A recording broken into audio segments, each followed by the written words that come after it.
ஓம் ஆறுமுக அரங்கமகா தேசிக சுவாமிகள் திருவடிகள் போற்றி. தவத்திரு குருநாதர் ஆசியால் அகத்தியர் சன்மார்க்க சங்கம் தூத்துக்குடி கிளை சங்கத்தின் சார்பாக 22/8/2025 தூத்துக்குடி தப்பக்குளம் மாரியம்மன் கோயில் வளாகம் மற்றும் அரசு மருத்துவமனை வளாகத்தில் பசித்தோர் சுமார் 500 நபர்களுக்கு சாம்பார் சாதம் சிறப்பாக வழங்கப்பட்டது.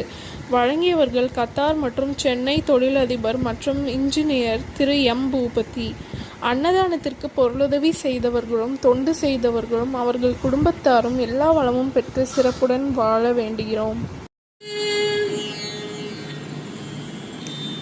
முத்தை தருவத்தி திருநகையத்தி கிருசத்தி சரவணமுத்தி குருவித்து குருவரையன